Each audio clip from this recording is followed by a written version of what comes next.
তার জন্য তোমাকে প্রায়শ্চিত্ত করতে হবে, তোমাকে আইনের মুখোমুখি হতে হবে।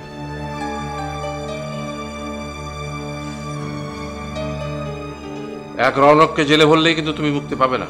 ঘরে ঘরে আরো অনেক রৌনক তোমার বিরুদ্ধে প্রতিবাদ করার জন্য দাঁড়াবে। Mind it. বাবা, এখন আমি যাব। বাবা, বাবা প্লিজ তুমি আমাকে প্রমিস করো যে তুমি রৌনককে পুলিশের হাতে হয়রানি করবে না বাবা, প্লিজ।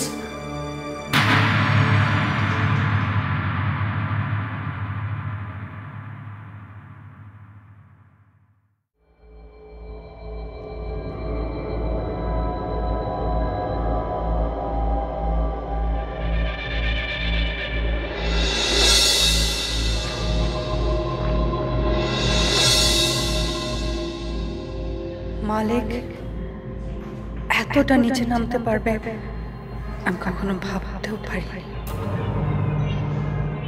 যার জন্য আমি এত কিছু করলাম, এই অফিসে ঢুকালাম, চাকরি দেওয়ার ব্যবস্থা করলাম, ভালো পজিশন ক্রিয়েট করে দিলাম,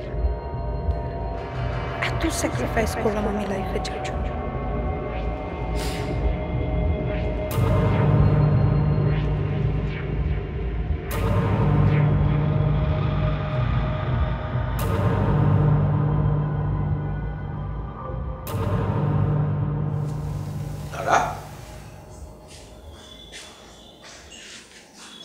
লারা, কি ব্যাপার?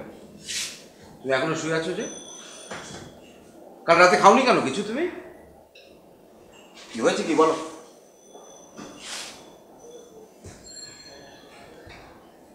বাবা প্লিজ তুমি রৌনককে এভাবে ফাঁসিও না, ওর জীবনটা নষ্ট হয়ে যাবে। আই লাভ হিম বাবা। বাবা ও গ্রামের একটা গরিব ফ্যামিলির ছেলে, এরকম একটা মামলায় ফেসে গেলে ওর তো এডুকেশন ছাড়া আর কোনো পুঁজিও নেই। এই মামলার কারণে দেখা যাবে ও কখনো কোনো ভালো চাকরি পাবে না। ও প্লিজ ওর জীবনটা নষ্ট করো না।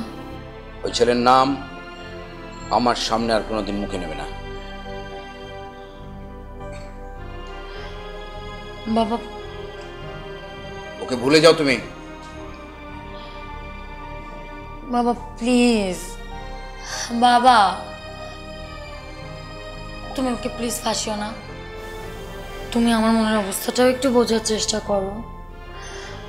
রৌনক আমার লাইফে না থাকলে আমার লাইফটা এলোমেলো হয়ে যাবে। তাই যদি হয় তাহলে তুমি জনের সাথে এভাবে জুড়েছিলে কেন? ওয়াই? সেটা তো আমি কবিতাকে